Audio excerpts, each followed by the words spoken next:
करेंगे। इतने निकम्मे राजनीतिक नेता आज देश में हुए हैं। और ये थे भाजपा अध्यक्ष नितिन गडकरी जी। शरद यादव एनडीए के कन्वीनर हैं, उन्होंने क्या कहा आपको हम दिखाते हैं। जो खबरें आ रही हैं वो बिल्कुल निराधार है, उसका कोई मतलब नहीं। मैं एक ही बात कहता हूं कि एनडीए हर मामले में एक है और ये सामूहिक फैसला हमारा है। एनडीए में किसी तरह का मतभेद नहीं। तो किसी ने बोला होगा वो पार्टी की अधिकृत लाइन नहीं है। एज ए पार्टी प्रेसिडेंट मैं बता रहा हूं कि एनडीए का जो फैसला है उसके भीतर क्या बहस हुई है, इसको बाहर जो ब्रीफ किया गया उसके कोई मायने नहीं। और सरकार की तरफ से हरीश रावत ने क्या कहा आपको हम दिखाते हैं। लोकतंत्र धमकियों से नहीं चलता है। लोकतंत्र एक दूसरे के साथ सामंजस्य बनाने से चलता है, समन्वय बनाने से चलता है, संवाद बनाने से चलता है। और हमारी तरफ से कोई हठधर्मिता नहीं है। उन्होंने मुद्दे को उठाया, यदि उनके भाई इतने प्रबल तर्क हैं कि उसमें प्रधानमंत्री को घेर सकते हैं तो सदन के पटल का इस्तेमाल करें। वो सदन से चर्चा से भाग क्यों रहे हैं? ये हमने पहले दिन ही साफ कह दिया कि आप किसी भी विधा के अंदर आइए, चर्चा करिए। और एक और महत्वपूर्ण, जैसे कहते हैं यूपीए को समर्थन दे रहे हैं रामविलास पासवान जी ने क्या कहा वो भी आपको हम दिखा देते हैं। रामविलास पासवान यूपीए को इकलौता सदस्य जो लालू जी के सहयोग से राज्यसभा में पहुंचे। उनके अपने पार्टी में फूट हो गई है कुछ लोग। तो जब सरकार जब ये बार बार बात आ रहा है कि इनके जो गैर कांग्रेस स्टेट्स हैं उन स्टेटों ने भी जो है उस समय में क्या कहते हैं कि इसका अपोज किया था, इसलिए जो है ये लोग सिर्फ जो है प्रधानमंत्री इस्तीफा करो। तो ये है जो राजनीतिक बयान आ रहे हैं। पुष्पेंद्र, इस बयान में कोई विशेष चीज आपको कल से लेके आज तक और कोई खास आपको चीजें नजर आई, जो कोई परिवर्तन आपको जिससे संकेत कुछ मिल रहे हों? मुझे जो एक बात बड़ी वो लगती है कि परसों तक जिस तरीके से एनडीए की फूट की खबरें आ रही थी और शिवानंद तिवारी ने जिस तरह से बयान दिया कि नहीं, चर्चा होनी चाहिए और हम चर्चा चाहते हैं, पार्टी चर्चा चाहती है।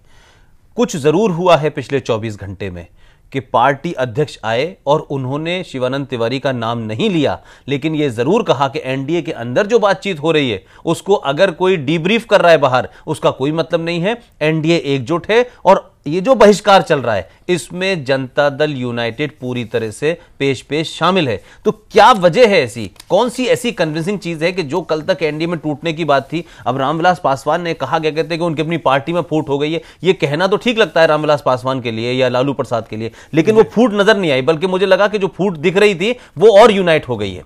तो ये एक बदलाव लगता है। बाकी मुझे लगता है कि कांग्रेस की तरफ से जो लोग भी डायरेक्टली इनडायरेक्टली उसको मदद कर रहे हैं वो बड़े रटे रटाए सी बात कर रहे हैं, कोई और कॉन्क्रीट बात नहीं कह पा रहे हैं। जी, आपको लगता है कि जिस तरह की एक और खबरें आई, हालांकि जिसको बीजेपी ने सिरे से खारिज कर दिया, जो हंगामा है, इस हंगामे के एक तरफ तो ये संकेत आ रहे हैं कि कहीं ना कहीं आगे आके मंडे या ट्यूसडे से कुछ ना कुछ इसके परिणाम, तो एक बात तो बहुत साफ है, चाहे परिणाम जो भी निकले, प्रधानमंत्री इस्तीफा नहीं दे रहे हैं। इस बात को बहुत तो साफ तरीके से कह दिया गया है। क्या विकल्प है बीजेपी और कांग्रेस के पास? किस मुद्दे पे आके ये साथ आके खड़े होके कहेंगे कि चलिए हमने जो 4 दिन पार्लियामेंट को रोका उससे अब सियासी फायदा हो चुका है? बड़ा रूटीन है। एक ऑल पार्टी मीटिंग होगी मंडे को या ट्यूसडे को, उसमें किसी एक जो प्रोविजंस हैं पार्लियामेंट्री प्रोसीडिंग्स के किसी एक रूल के तहत किसी एक रूल के तहत चर्चा होगी और चर्चा विदाउट वोटिंग होगी, बात खत्म हो जाएगी। क्या वोटिंग के साथ भी चर्चा हो सकती है आपको लगता है? दोनों में से वोटिंग के साथ भी हो सकती है। तो डिमांड के ऊपर है वो क्या करते हैं। और वोटिंग के साथ होगी तो क्या हो जाएगा, तभी भी यूपीए जो है उसके पास नंबर है, वो इंटैक्ट है। कोई इस वक्त सरकार को गिराने की इच्छा किसी के लिए के पास नहीं है।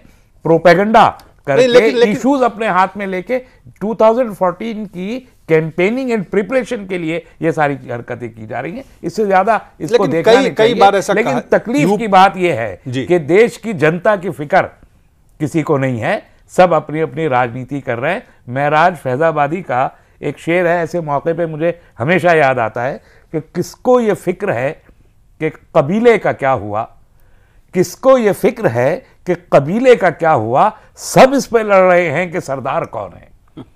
तो ये मसला है कि सरदारी के लिए लोग लड़ रहे हैं। कबीला जो है वो महंगाई के चपेट में आ गया है और वो मंदी है, विकास रुक गया है, गुर्बत बढ़ रही है, विकास रुक गया, बिजली नहीं मिल रही, पानी नहीं मिल रहा लोगों को, वो सारी मुसीबतें उसकी अपनी जगह हैं और लोग जो है इस पे लड़ रहे हैं कि 1,86,000 रुपए का एक स्कैम हुआ है तो उस पे प्रधानमंत्री इस्तीफा दे दें। अब वो जो 2G वाले वो भी जेल में आराम से हैं और जमानत हो गई, और ये 1,86,000 तो किसी ने लिया दिया नहीं है, स्पेकुलेटिव है कि ऐसा हो जाता जिस पे हंगामा हो रहा है। मनी साहब 2G स्पेक्ट्रम वालों में तो सब बाहर आ गए और जिस साहब कह रहा हूं मैं, और नहीं, और CWC में जो थे उनका CBI ने नाम हटा दिया है, जो चार्जशीट है। कलमादी जहां वो साहब वो कॉमनवेल्थ वाले शांगलू कमेटी की रिपोर्ट का कुछ नहीं हुआ। शीला दीक्षित बैठी हैं अपनी जगह, मजे से मुख्यमंत्री हैं।